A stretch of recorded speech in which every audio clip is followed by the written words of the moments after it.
your Chargers linebacker, Daiyan Henley, and you're tuning in with Chargers Unleashed.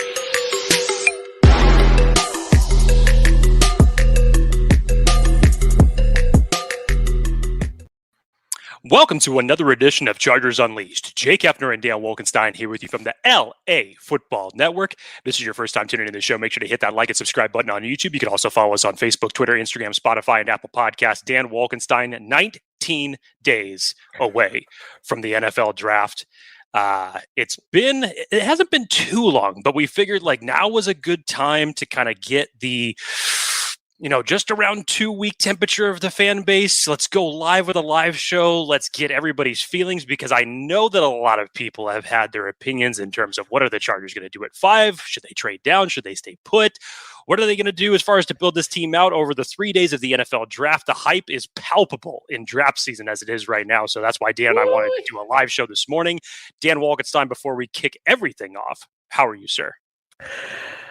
I'm wonderful. It's Saturday morning. I got my bubbly. I'm doing intermittent fasting right now, so I can't eat until 10. So I got some sparkling water. If you've never had this orange cream bubbly, it's like a creamsicle.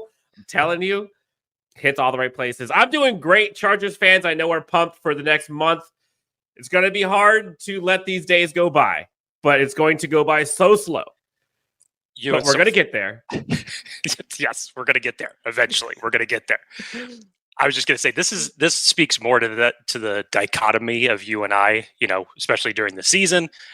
You've obviously been more optimistic of the bunch between the second of us. I'm the antithesis of you. But in terms of your selection of drinks this morning, I too so happen to have an orange can in my hand. However, it's definitely on the other side of the spectrum. That is, I went old school. Cheers. I'm doing rockstar recovery. So that's great. Look, I did not sleep great last night. Lots of stuff happening in the Wolkenstein household. Cat's going crazy. Daughter wakes up early. So I'm running on fumes here. But we got Chargers fans in the chat going crazy. You know the deal, folks. We love doing these. We love engaging during live shows. If you have any topics, questions, ideas, predictions, things you'd like us to discuss, please put them in the chat. We'll do our best to weave those through. And honestly, I want to take a second and just thank the Chargers fans and thank the community that has kind of helped grow this show to what it is. And looking back, we're at year 5 now, Jake, and seeing how things have progressed and seeing the opportunities that have risen because of all of this and all of you. Thank you. All of the comments, all the feedback, all the reviews, all the subscriptions, all of it. It means the world to us, and we're just getting started. This is just the beginning, brick by brick. And it's all because of you. So, Jake, real quick, before we even get to any topics, so if you have kind of open floodgates, we can let people do whatever they want. At this point, let's get to some of these questions. There's a bunch. Okay, Anthony Navarro, by the way. Dan, all caps. Hi, all caps. I don't know what that means, but hello. Another Dan, third Dan here. I'll leave my question here since I'll be running around a bit this morning. Haha. Any update on J.K. Dobbins signing with us or any other rumors you've heard through the grapevine? Outside of the MVS talks from Jeremy Fowler that broke in terms of the Chargers having interest in Martez Valdez-Scantling, it's been kind of quiet on the J.K. Dobbins front. The only teams that I knew that he interviewed with were the Chargers and the Chiefs. And then when the Chiefs ended up coming down and signing Clyde Edwards-Helaire, kind of put to rest that move for J.K. Dobbins, in my opinion. So this may be a situation with J.K. that they just may wait until the draft pans out to see if they ultimately end up bringing him on the roster. It could happen between now and then. Who knows? But there is a possibility now that we're 19 days away from the NFL draft that they may just say, hey, let's wait. Let's see how this pans out. Depending on how it goes, maybe we'll bring you in after. Yeah, let's get to some of these questions real quick off the top. We have Fitness says, alt at 5. We had Trevor Sikkema on the show previously, and he kind of talked through the reasoning and rationale behind it. And there's a lot of reasons why it would work. And there's a lot of reasons why I think Chargers fans are probably in their feelings, hoping that they don't go that direction. All that to say, and I've thought about how, and Jake, you and I probably have thought about this separately, because there's a lot of pushback on the alt at 5 thing. And what I want to make clear, at least from my perspective, is we're talking about a top tier prospect at Joe Alt or a top tier prospect of Malik Neighbors or Marvin Harrison or Rome Odunzzze or whoever it is, right? And Trevor alluded to this a little bit, but we could all have preferences of who we want this team to go for, what we want this offense to look like, who we want them to select, what position, value, all of that. We could have a preference. But where I think a lot of fans miss me is when I hear them saying things like, oh, Joe Alt sucks, or he's not going to be a good right tackle, or that's a bad selection. Like, let's be real. Like, Joe Alt is probably going to be the best offensive tackle prospect you can go after now that Jim Harbaugh is your head coach. You could prefer the receiver and you could prefer the explosiveness. And I get all of that. But if they go that route and they go offensive tackle, you have to believe and trust in Ortiz and Harbaugh and that they're doing what they want to do for a reason.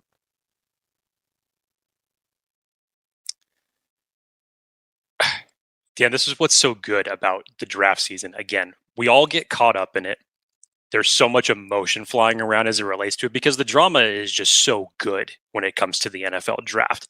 And especially from the Chargers standpoint and picking this high at 5. There's so many different avenues that they can go on. Hell, me being the biggest trade down advocate for the past 10 years, I'm even having to kind of resign myself to the fact that depending on how the board falls, especially now, you may have to just stick and pick at 5. And if it's a Marvin Harrison Jr. or if it is a Malik Neighbors that you end up selecting at 5, it's a wise decision. But it's just there are so many avenues that this Chargers team can go. And I get everybody's feelings on every standpoint in terms of, differences on Joe Alt being selected at 5, or if you trade down to 11 and then you end up taking an offensive tackle then. But again, this is why the NFL draft is so great. We had Jordan Reed on this show just about a month ago, and his whole stance was completely different on the offensive tackle at 5. He had the Chargers trading down to 11 and then selecting Brock Bowers with their first pick. That was his perspective at the time on how everything worked. We've had Brett Coleman on here definitely making the argument for tackles, whether it was at 5 or 11 again. And now Trevor, obviously, when we asked him at the very end of the show to shoot his shot who he thought it was going to be with the Chargers' first selection, he ended up selecting Rome Odunzzze. So again, here it is. Like everybody, especially in the broader spectrum of things, it's different from us from the standpoint of just focusing on what the Chargers are going to do. But this is where it's different in terms of, let's remember who the head coach is. Let's also remember that this is a brand new front office regime and someone who is very familiar with trading down, which the previous front office regime was not. So I get everybody's opinions on it. I totally respect everybody's opinions on it. And it could go several different ways. But at the end of the day, don't pigeonhole yourself into one scenario, because I promise you may get disappointed. That's all I will say. Yes, I agree with you. We're flooded with comments here, so let's try to go a little rapid fire here. And we have a lot of topics to discuss. We want to kind of discuss some of the forgotten gems of this draft class. We'll talk about some scenarios of wide receiver, offensive tackle. We'll talk about like the philosophies of Batman and Robin, as you see on the screen. Jake, the Guilty as Charged guys are here. Alex Insdorf gives his salute. Guilty as Charged says, good morning, fellas. Hope all is well. Right back at you. We have folks in here saying we should just draft a long snapper at 5, which would make everybody's life feel unanimously united, which would be great. Bolted Chad says where did it go? I lost it. There it is. Not an MVS fan, he says. Just draft Neighbors if you want speed. Now, I'm sure, and people have heard this discussion a million times about like what the Chargers' options are at 5 and what the fit wants to be at 5. Jake, I think everyone's talking about Marvin Harrison Jr. and Blake Neighbors for good reason. But there's another receiver who many are very high on, who I feel like is kind of just cruising under the radar a little bit. Are we sleeping on Odunzzze? No. I mean, I could understand why he's being pushed under the table a little bit just from the standpoint of when you're talking about where the Chargers are drafting. Odunzzze definitely isn't slipping out of the top 10. I'll tell you that much. But Odunzzze is, you've seen so many people talk about where they rank him in terms of this big three. DJ still has Odunzzze as his number 2 wide receiver behind Marvin Harrison Jr. And when you think about this roster as it looks right now, when free agency first kicked off, before Keenan Allen was traded, and when Mike Williams had been let go, you could have conceivably said that Neighbors was the fit. That was the juice that was missing. That was the speed and explosiveness that the Chargers missed on in drafting in 2023. Now that Keenan's not on this roster, obviously all 3 of these guys could fit a need for the Chargers. But Harrison and Odunzzze are very similar in terms of their skill set, what they do. Obviously, one's had more consistency and success and more attention paid to him than the other, and for good reason. But if the Chargers ended up selecting Odunzzze at 5, I know that people would definitely have questions about it, but I'll just keep it as simple as this. Rattle off the entire wide receiver room for the Chargers right now. Oh, boy. And tell me that Odunzzze could not be that guy. And I'm just going to leave it as simple as that. And I could make the exact same question for Marvin Harrison Jr. or Malik Neighbors. But don't forget about Odunzzze. That's all I will say. Lots of people talking about the left tackle, right tackle thing. So let's kind of get to that here for a sec. Jake Louster Bruin, left tackle prospect, though, referring to Joe Alt, still doesn't make the interior any better, not moving Pipkins to guard either. So I think we've seen people talk about, and there was reports that Joe Alt, while he's a stud left tackle, right, he's the anchor, he could be a future, bona fide, whatever, but there's reports that say that he didn't look as comfortable at the right side. Then there were a bunch of conflicting reports basically seeing that and saying, like, I don't know what you're talking about. I'm paraphrasing. And, that's not true. There's history that tells you that moving from left to right is not a guarantee. It's not easy, which people in chat are talking about as well. For Joe Alt specifically, because I think, honestly, if they're going to take a tackle at 5, it's probably him. Does that concern you? Like, do we really know? Or is it all speculation at this point? I mean, like you said, there's history that's shown that there are certain tackles that can make the transition from left to right and be successful. However, there's plenty of cases to show that that's not the case and it doesn't end up panning out that way. I think that's why, for me personally, if the Chargers ultimately ended up selecting tackle with their first round selection,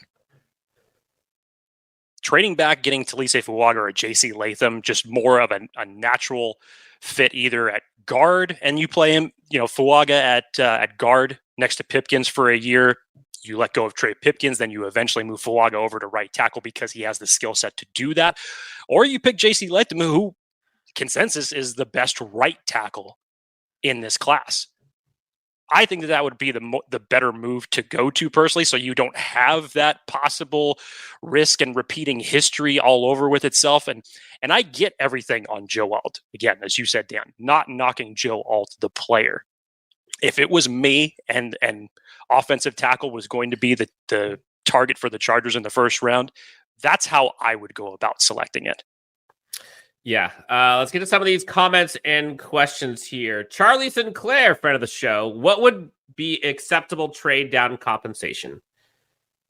Now, you've seen so many trade down scenarios. I saw an interesting one from Matt Money Smith. I heard an episode that he did where he was having Arizona basically trading back, then trading back up, and essentially trading with Arizona. You get their 1, and then you get a 2 and a 3. So essentially you end up getting 2 1s, 2 2s, a 1, 2 2s, 2 3s, and 2 4s for this year. Like, that's a pretty good assortment of picks as your first year for Joe Ortiz. You've seen the 11 and 23 and possibly a 2025 first round pick for Minnesota. I think, honestly, if the Chargers get 2 first round picks, they're probably going to do it. But again, I think, and Jake, you and I talked about this a couple days ago. I think it was offline, maybe it was online. Gut feeling. And I don't necessarily think that the Chargers are like 100% trading down. But in my opinion, I think the only reason they don't trade down, like I think the only like timeout trump card is MHJ. I think after that, I think everything on the table and they could be bought. So absolutely. Acceptable trade for you. If you're Joe Ortiz and a team calls you, what's the minimum? I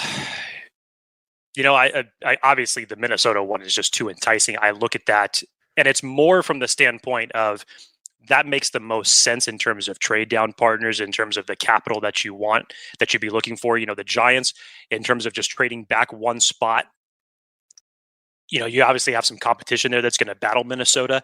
Your trade package isn't going to be nearly as lucrative to trade down one spot, but in terms of who the Chargers may be targeting to say, hey, we could just move back one spot, pick up a couple extra draft picks and still end up getting our guy. The Raiders and the Broncos, I understand why you could say, okay, let's fleece someone in our division. But if it means them getting one of these top 4 quarterbacks, no. And I just say that because not only are interdivision trades extremely rare in the NFL draft, but if this was for any other player than a quarterback, why would you want to be helping someone in your division in that circumstance to get that? I just don't see that happening. So especially that quarterback. Yes. I mean, who knows what we're going to be talking about and what order they're going to be going off the board. But that is where everything draws to Minnesota. Now, Minnesota is interesting because they obviously have limited draft capital beyond this first round. They don't have a second round pick in 2023. So your best shot that you could try to work to get is obviously if you were to trade back to 11, you get 11, 23, and you could push for a 2025 first round pick. Probably would have to settle for their third round pick in 2025. But at the very least, if you were to end up getting 11 and 23, you could be putting yourself in some really good position because this team obviously has so many holes to fill on this roster that regardless of whether we're talking about one of the blue chip receivers at 5 or you trade back to 11, you go offensive tackle, you could go the first corner off the board. You could still end up getting a really solid wide receiver for your team with that 23rd pick. So again, a lot of different directions for them to go, but I still think Minnesota makes the most sense in terms of capital and what you could get back and as well as your trade partners. Agreed. Nick Semerkoff, this is the same type of thing that we got to be careful here. He sucked at the combine on the right side. I think we've all seen the one report that has said that has given that rumor. But is that what we're all as a fan base hanging our hats on? Is one guy who says that he didn't look good on the right side where other people have said he looked fine? And the teams themselves, we've heard nothing. I've heard nothing about that other than that one account that said it. So all I'm saying is be careful putting all of your stock into a decision based off one person giving their feedback. And that one person isn't an NFL team. Be careful. Be careful. Guilty as charged earlier asked a question. They asked, what's your gut feeling for what they do at 5? Jake, I'll let you go first. End of the day, all options on the table. What happens at 5? This is, again, weird coming from the trade down advocate, but I'm hoping that Arizona trades out of 4. I really am. Because to get a player like Marvin Harrison Jr., when many others were so pissed about how that final week of the NFL season ended with Arizona that essentially locked them into the number 4 position. By the way, guys, you should have heard Jake on that phone. I was very upset. I was very upset. Yeah, we had to hang up for a bit. I had to give Jake some breaths to compose himself, as I did, to be honest. Yes, but if after all of that happens, and you could still be in a position to get Marvin Harrison Jr.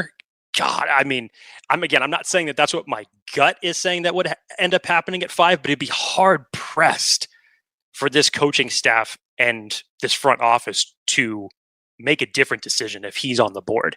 Again, we've read interviews with Jim Harbaugh and Jesse Minter talking about when they played Marvin Harrison Jr. at Ohio State, the attention that they had to put to him because of how good of a playmaker he is. I always kind of go back to that whole thing of, perception as far as why would you want to possibly play against this guy when you could have the opportunity to have him? I mean, Fair. That would just be such a huge benefit for this team. However, you look at Joe Ortiz and everything that we were so hyped about him when he came to this office is because he's got a track record in Baltimore for 20 plus years of being in a wheeling dealing position. And for this Chargers team in particular, especially from the standpoint of Keenan Allen no longer being here and the rest of the other holes that you have to fill in the roster, trading down just is so enticing. So if it's for the right package and Marvin Harrison Jr. is not on the board at 5, I say that's the way to go.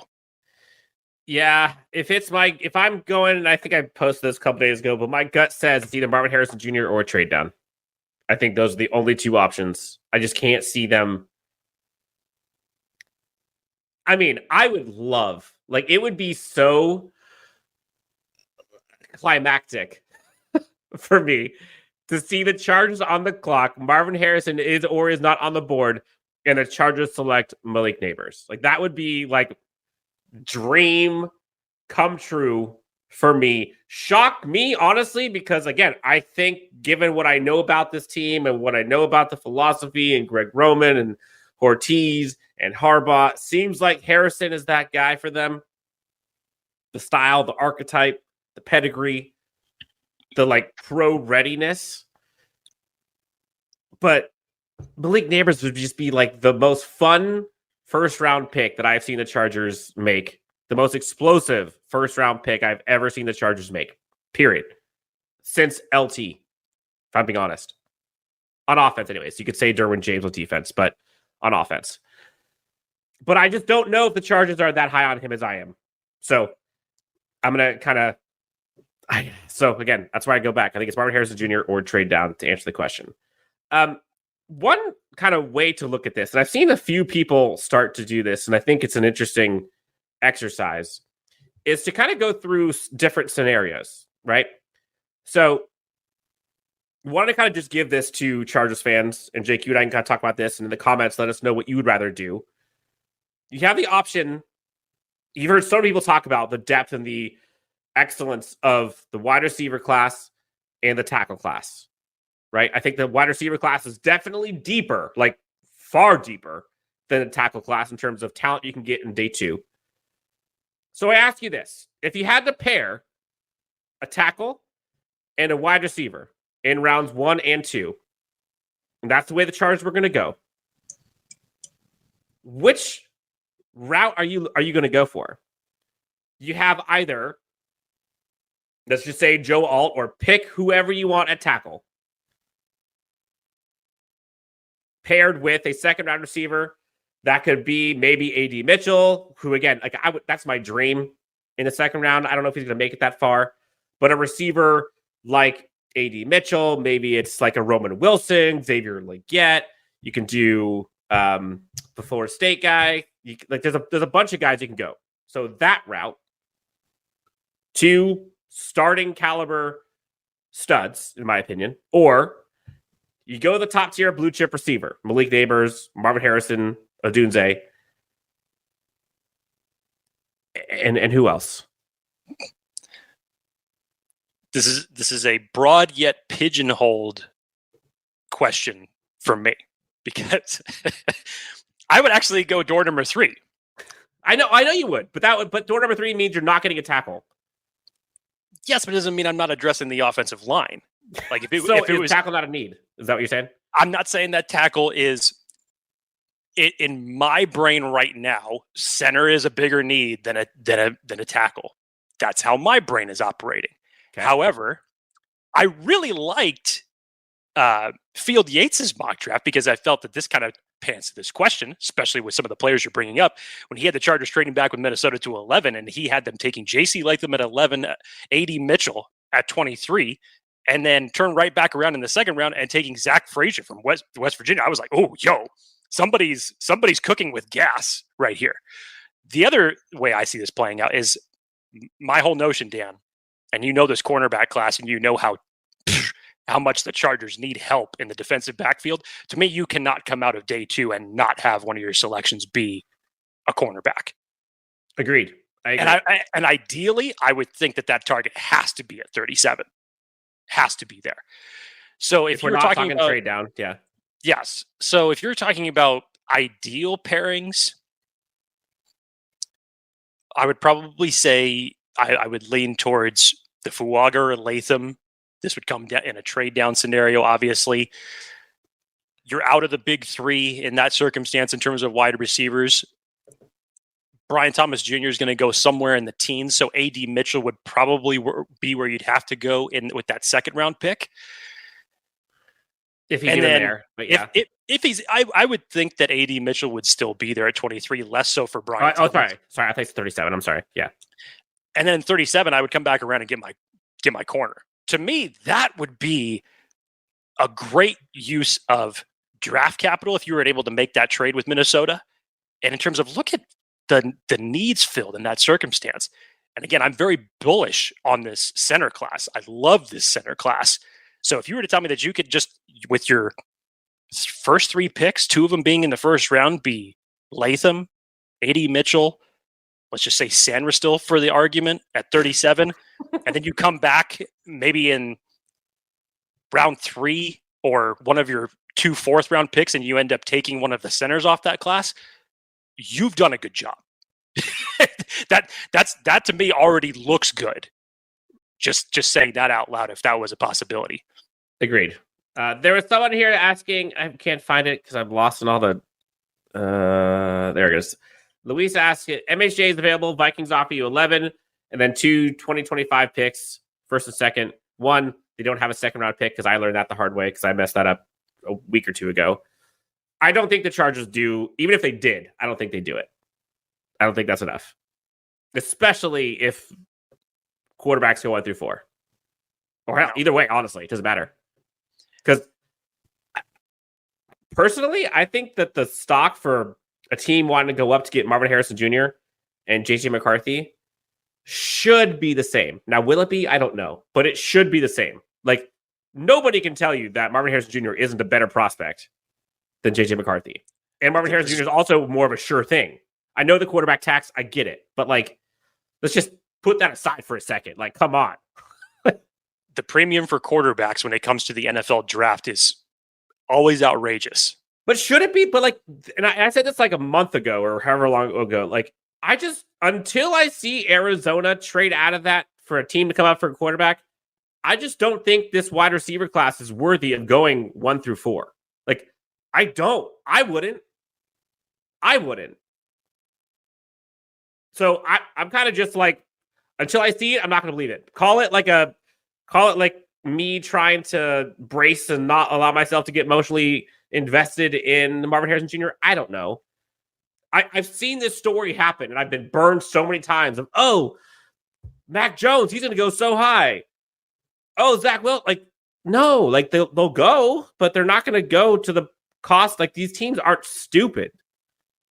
So, I should say some are, maybe, but until it happens, I mean, hey, if it does and Jim Harbaugh makes that magic out of the hat, I will gladly say I'm wrong.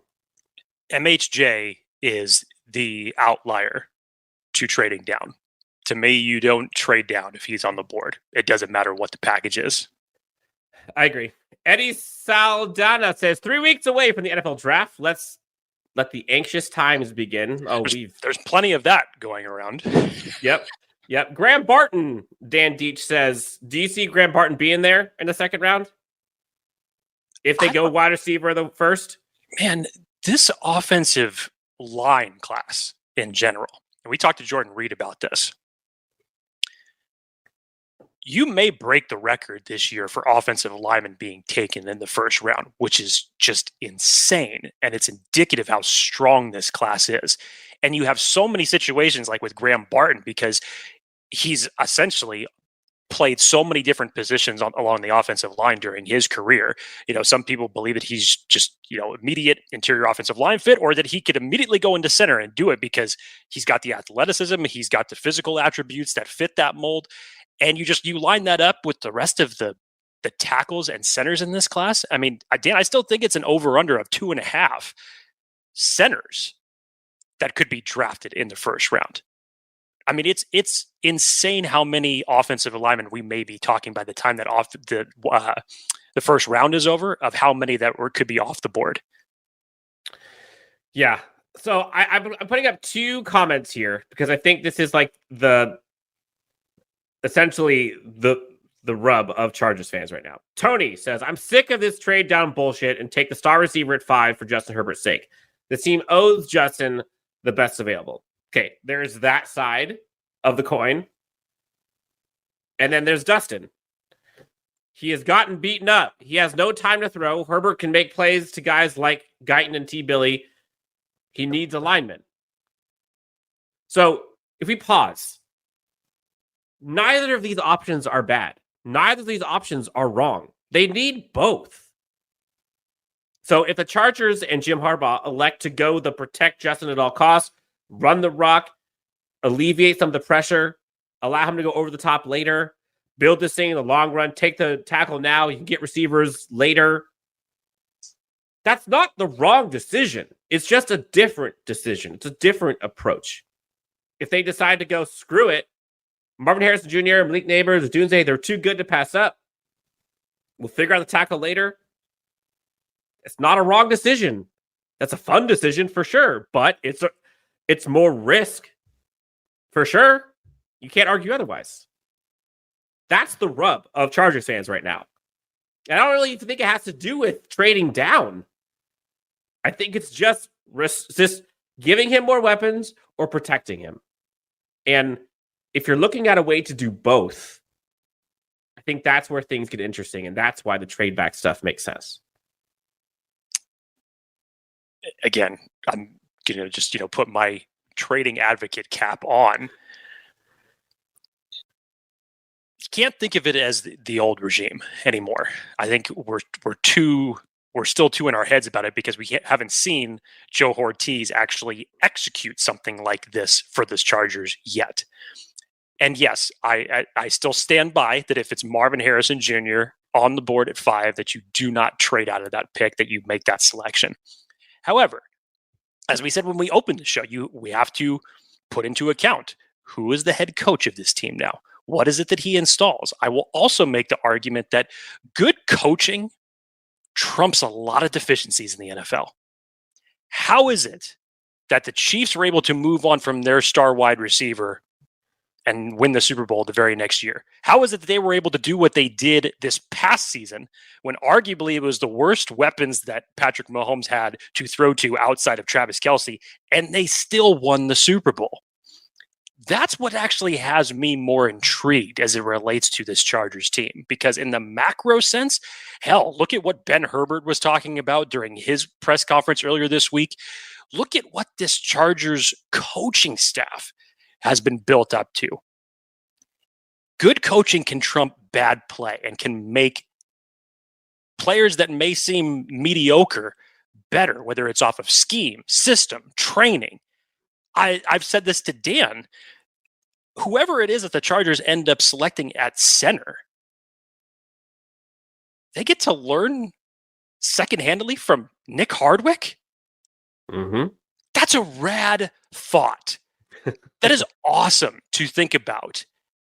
And the rest of this coaching staff, the way it's been built out on both sides of the ball, like, to me, you're going to see more. I'll phrase it like this.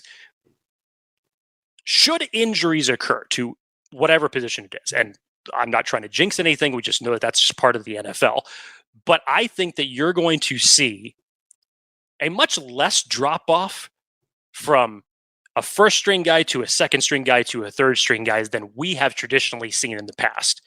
And that is due to front office decisions, and that is due to coaching.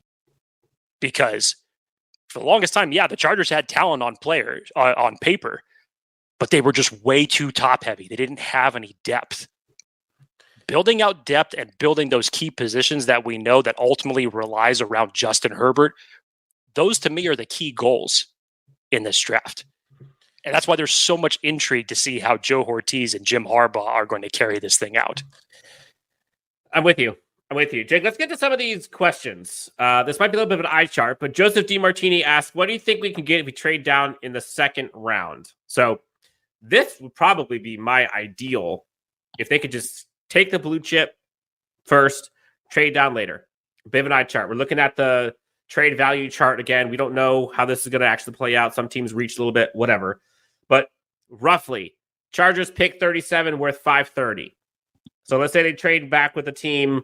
Let's say they trade with, I don't know, let's go Houston. Houston's down here at pick number 59. That's a delta of 210 points. So they can trade down. 210 could probably net them an additional third round pick.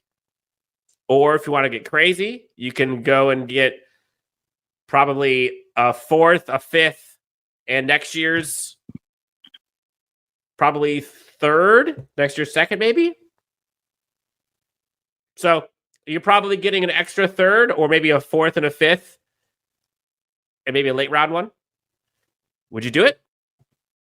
Yeah, let's just say if this was a situation where you stayed put and you selected Marvin Harrison Jr. at 5, I absolutely think trading out of 37 is a huge possibility. Get more draft capital because it's tough to pass up on Marvin Harrison, but you still have so many holes to fill.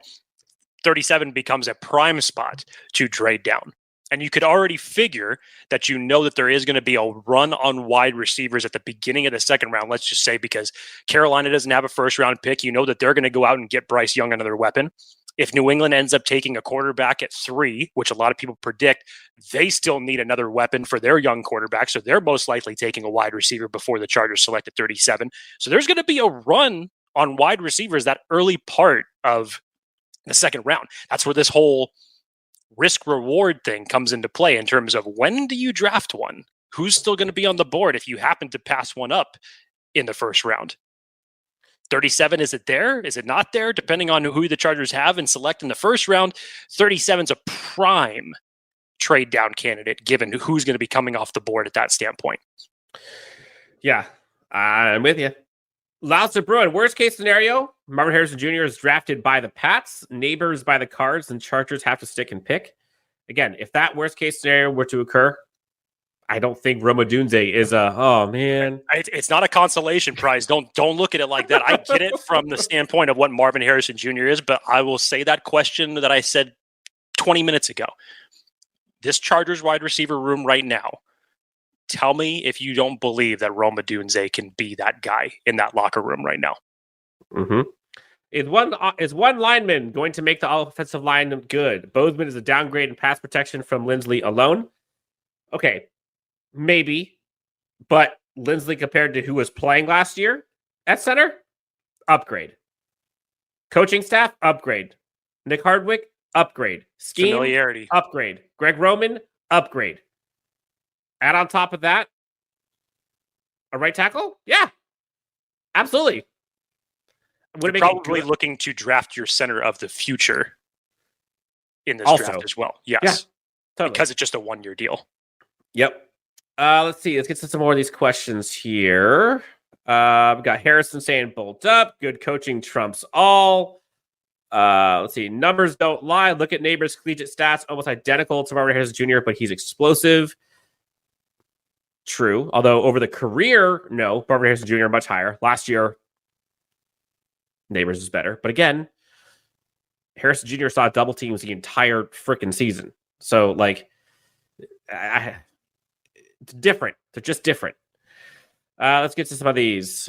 Young West says, I hate to say it, but I have a feeling they are trading back no matter what at 5.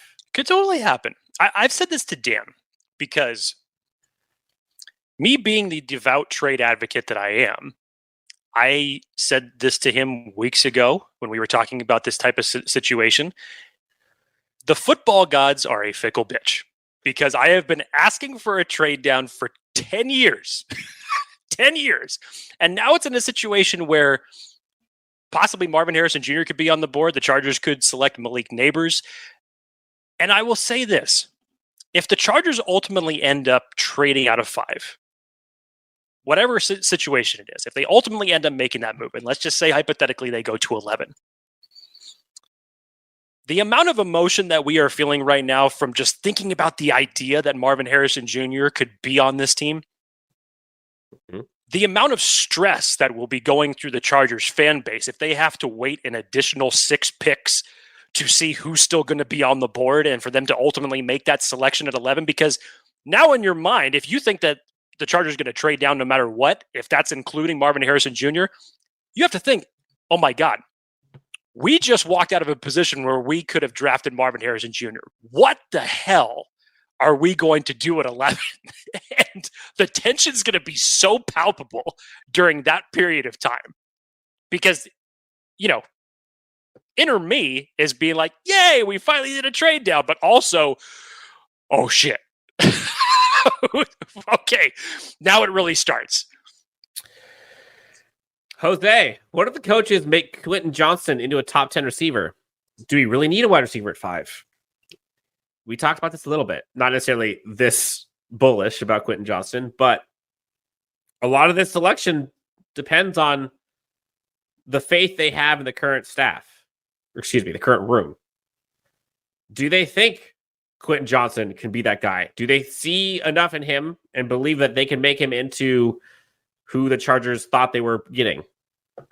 Do they believe that Josh Palmer can be their long-term wide receiver too? We don't know. If they do believe both of those things, then they're not going receiver in round 1 because they can fill out the bottom of the wide receiver depth chart later on and get blue chip talent later. If they don't, the chances are up. Do you think that he could be a top 10 receiver? I think it's way too early to even start fathoming about something like that. Honestly, the sample size on Quentin Johnston in his rookie year was not the best. And I think part of that was due to his own development as also hand in hand with that from the coaching priorities on him. Now, when he was selected, obviously the Chargers needed a wide receiver in that draft last year because you have to start thinking about the future. And for the Chargers going all in the way they did with the contracts on Keenan Allen, Mike Williams, fast forward, we're now in this position where the Chargers could honestly double dip at wide receiver in this draft because you need to fill it out. We know Josh Palmer only has 1 more year left on his deal. What could this wide receiver room possibly look like a year from now? Have no idea. No idea. So I think part of the handcuffs that what kind of held Quentin Johnston back last year, again, was his own personal development. I think when Mike Williams went down in week 3 last year, we all expected a huge acceleration to Quentin Johnston. And for whatever reason, he wasn't targeted that often. He wasn't utilized often. He probably wasn't utilized properly the way that he should have been in that offense. And that hindered him. Now you're talking about Kellen Moore's offense now translating to what Greg Roman and Jim Harbaugh want to run. I don't see that as a scenario that could land Quentin Johnston as a top 10 wide receiver. Just thinking in my head as far as how that scheme wants to be run. Is that going to open up some opportunities for Quentin Johnston? Sure, it will be. And I would think that with his rookie season under his belt and a lot of the hills that he had to overcome coming into this year, I would hope that he's going to end up turning into a better wide receiver in year 2. But it's much too early to start thinking about that in terms of top 10 levels and just a short year of a turnaround, especially in a new offense.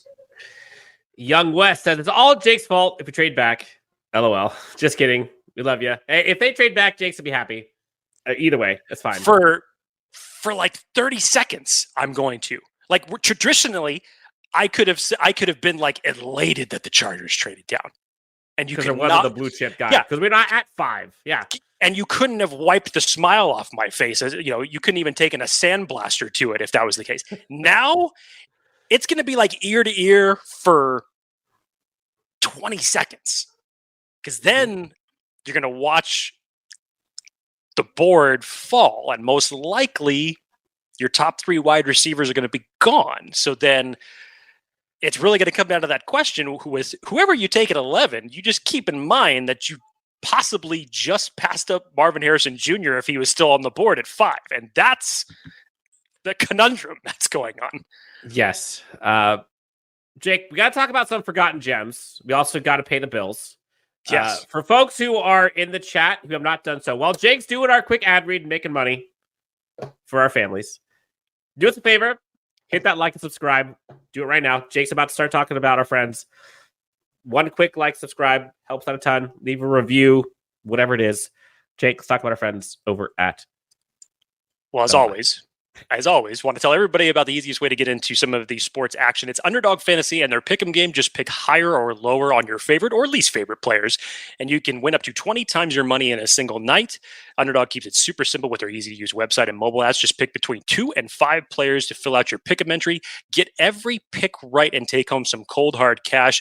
Use the promo code UNLEASHED and get your first deposit doubled up to $500 by Underdog. Going over to Underdog Fantasy today and let them know that Chargers Unleashed sent you. So much talk, and I want to kind of get to this because this is some of the fun stuff for us. So much talk is about like what to do at 5 and what to do later in round 1 if they trade back. And so little is being talked about like the other crazy studs who I feel like are kind of going forgotten, and no one's really talking about it because everyone's so obsessed with 5 and trading back and taking a tackle or DD receiver and what the compensate like.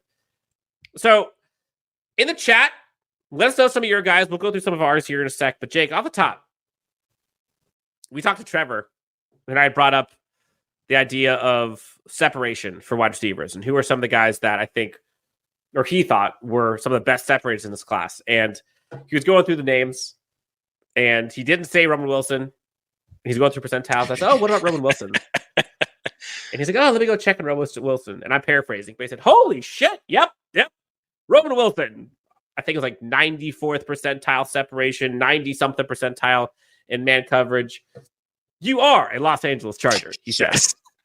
Yes. Roman Wilson's one. Xavier Legette's another one. Graham Barton's another one. Jerrion Jones, both Jones, honestly. The corners. You got Sandra still. People talk about a ton. Renardo Green is another one that I love. You got Max Melton, another one. Blake Corum. There are so many gems in this class, so many positions. Edgerrin Cooper. Folks in the chat, tell us some of yours. Jake, who are some of the other guys?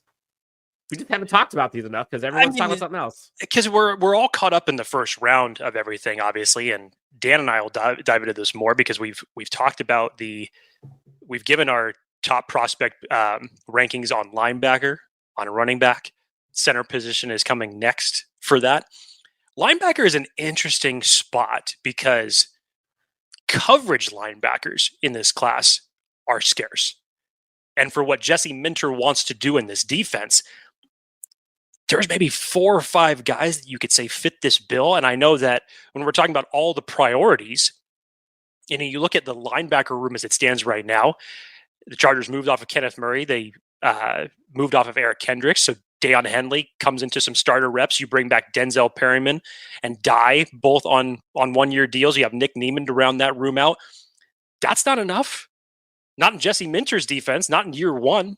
So whether we're talking about an Edgerrin Cooper or a Peyton Wilson or a Cedric Gray, when are these guys going to be prioritized? Because again, if we're talking coverage, which is predicated on what Jesse Minter wants his linebackers to do, there's few guys in the linebacker class. And again, this linebacker class is not that strong in general, but especially when it's tailored to what Jesse Minter wants his linebackers to do, it becomes even a smaller boat for you to find guys in that realm.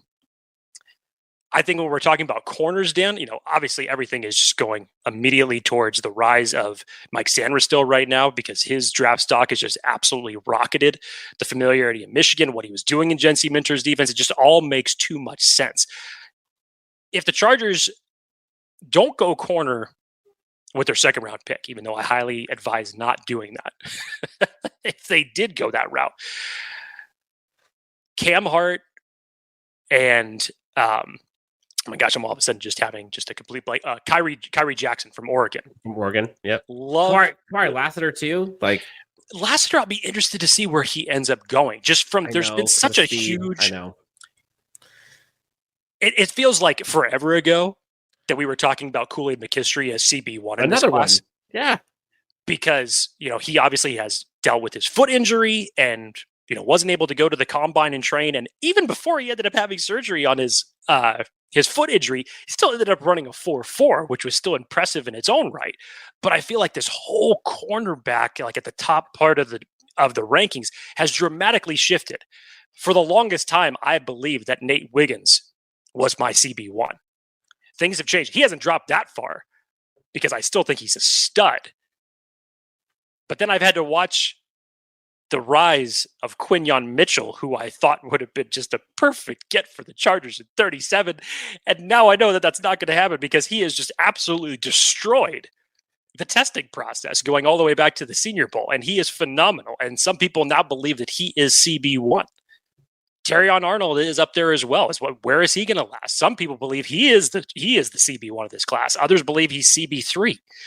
So it's going to be so honestly, Elijah Jones is a name no one's talking about. That dude from Boston College, top man coverage grade among all corners this past season. Third lowest pass rating allowed. No one's talking because he's not around one corner, not around two corner.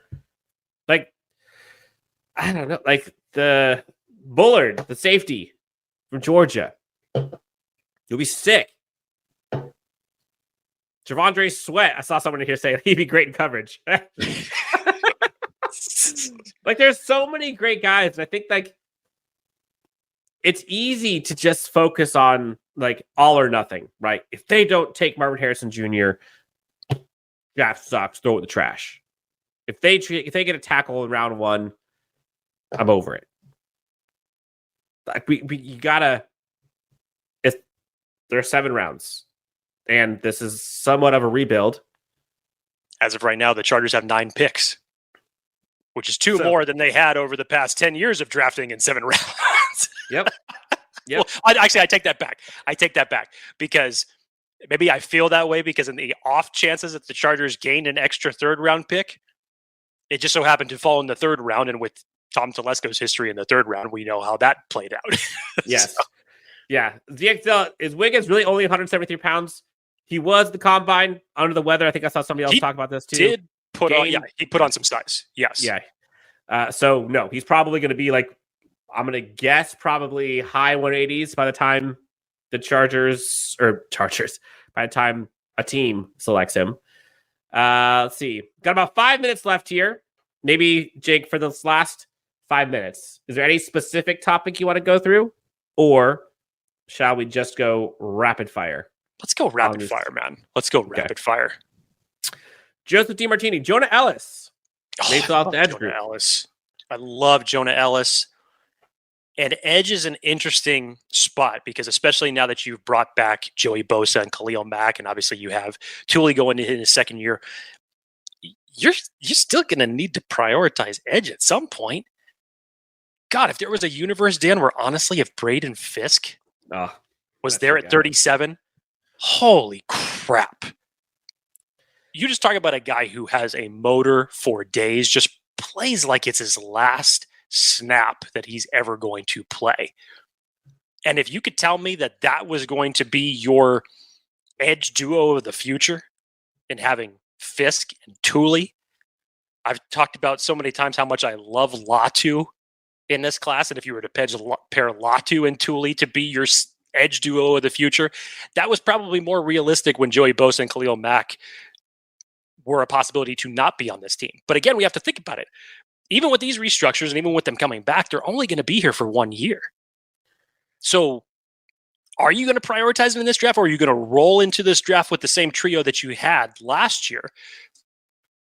Pray that they stay healthy and then eventually prioritize edge next year high in the draft. It's definitely a possibility, but I think in terms of what Joe Ortiz is known for and building out depth, I think he's going to have to address that position at some point. Charlie Sinclair, $5 donation. You're the best, man. Thank you. End of the day, we all have our preferences, but we all wanted Jim Harbaugh. Harbaugh is going to make the best decision that helps this team win in 2024. Wide receiver or trade. Well said. Very well said. We all wanted Jim Harbaugh, and now that we got Jim Harbaugh, it's not the time to be start questioning everything he does. Like, he's succeeded everywhere he's been. Let's let him kind of take the rock for a bit, see where he leads us. Brett McCall, what type of quarterback does this new system need? Is it more of a safety-led system? Well, I can tell you this much. Sure as hell need a lockdown CB1 that can play man-to-man press. How about I can tackle? Or that, and that. You want some? You better have somebody that's going to be physical in that backfield. You need that. Yep. You need that. Yeah, I mean, they had Sanders still. They had the other corner. That's going to be round one talent next year. Like, the Chargers don't have that. Their best corner right now is Asante Samuel Jr. and an unproven Christian Fulton, who has, like, the traits you like to see, but needs a new start. I'll be kind there. Christian Fulton, 25 years old, in a new opportunity for him. Remember, he turned down less money from other teams to join the Chargers. As a possible reclamation project, I love the intrigue surrounding that. Totally. But it does not take away the priority that the Chargers need to put on selecting a corner in this draft. 2, probably, at least. They probably need a slot corner, need an outside corner. And the good news is there's a bunch in this draft that they can go for. Aaron Adams asks, how much stock do you all put into neighbors house hunting in LA? Jake, did you see that? I saw that. I didn't know if that was actual. Like, was he just standing in a buddy's backyard, or was he actually house hunting?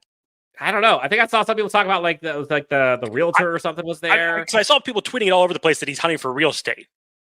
Like, you'd have to be pretty indicative of a team selecting you in Los Angeles. Obviously, there's only 2 possibilities that you'd be hunting for real estate there. Yep. And I don't believe it's going to be the Rams that's selecting him. So that means that the Chargers know right now that who's going to be off the board 1, 2, 3, 4 for them to say, Malik, hey, yeah, why don't you go get yourself some, nice property in South County or something like that, or whatever the hell it is. I don't know about that. I look, Dan, I always concede to you because you are the advocate of Malik Neighbors joining this team. But yeah, I don't see anything. It's not anything. No. I mean, you're out in LA visiting the Chargers and go look at like what could be, sure. But there's no way that he or the team know that they're selecting him. Even if he is available. No idea. Jake, we're rounding out here. Envy Talent says, what is the most critical move the Chargers made to you? Also, if you could rank the Chargers, where would you put them in the AFC? Thanks for the content. Thank you, Envy Talent. It's. I think when you look at it, it's a pair of moves, honestly, because you now look at the identity that the Chargers want to have with Jim Harbaugh and Greg Roman, and going out and getting Gus Edwards and Will Dissly, I think is the first step in taking their plan where they want to go with it. The blocking tight end room for the Chargers has been an absolute mess and a disaster and basically non-existent for the better part of the last 4 years. Outside of Steven Anderson, who wasn't used enough, was probably your best blocking tight end that you had on this roster for a period of time. But going out and getting Will Dissly, I think taking a nice flare on Hayden Hurst to come in as a pass-catching option, and then going out and getting Gus Edwards. So the familiarity aspects and the notion and the scheme of what you want to accomplish with this offense already right there. To me, people might not put that up there with like some huge ass sexy moves when we're talking about just general free agency signings. But this is Harbaugh and Greg Roman figuring out what they want to do. And like Harbaugh said during his introductory press conference, they want to revitalize the run game of this team. That's two ways to do it. You obviously have more work to do. That's just not going to be the only moves that are done to help it out, but that's a good start. Yeah, and this is why I love these live shows, because it helps with perspective. It helps maybe see around corners that maybe didn't think about. The most critical move for the Chargers has been Jim Harbaugh. Like, no question. Like, there's a tiered answer here. Like, obviously, Jim Harbaugh's at the top. Like, no ifs, ands, or buts. Below that, in my opinion, we haven't seen it yet, Jesse Minter is next on that list. Probably next on that list is probably Ben Herbert. Probably Ben Herbert. But if we're talking solely player acquisition, I think to me, it was Will Dissly. And it's not because of like the sexy stats and all that jazz, but it showed, which we shouldn't have ever questioned this, but it showed the Chargers recognizing and going after what was their biggest weakness, in my opinion, was blocking for both running and passing downs. And going out and targeting a guy who is top 2, top 3 at both, that was big to me. Not only are you, because, they could say, oh, we have Greg Roman, we have a new scheme, the scheme works, and they'll fill it out, and we'll make our guys, and we'll develop them. No, like they went out and got a guy who is good at what they do already to help kind of build it out. So I would say that one if it was me. Let's see. Are we going to sign J.K. Dobbins? I don't think it's going to happen now. I don't know why it would happen now, honestly.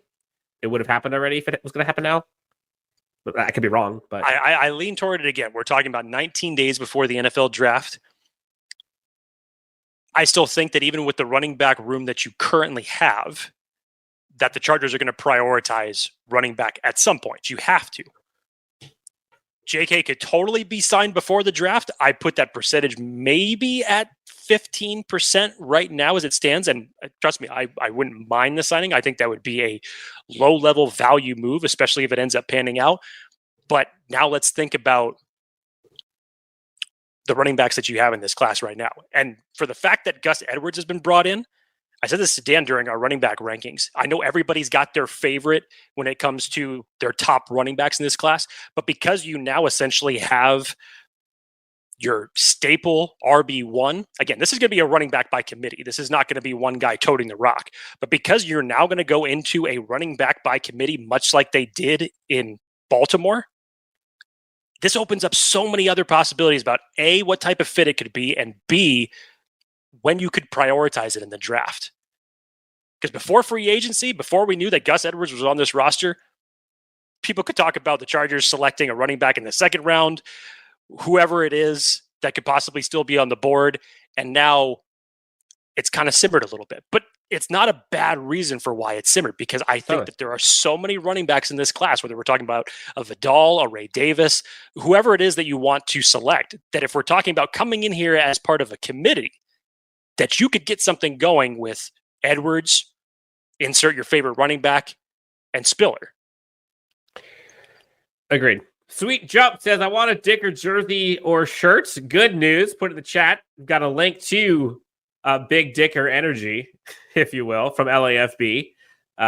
So go get one. Enjoy. Let's see. Someone was asking about interest in trading for Brandon Ayuk. No. I just don't think that's going to happen. No. Obviously he's a good player. Obviously he's a Harbaugh type of player. That goes without saying.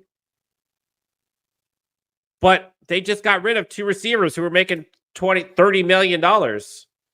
That's my thought. It's just why would you recycle that money for someone else while also having to give up draft capital to do it, as opposed to trading away Keenan Allen? Just a thought. Yep. Jake, anything else? We've gone through a ton of these. We're a little over our time, but want to do this justice. Anything else you want to discuss? 19 days are going to be the longest 19 days of this entire year right now, because April 25th can't get here soon enough. It really can't.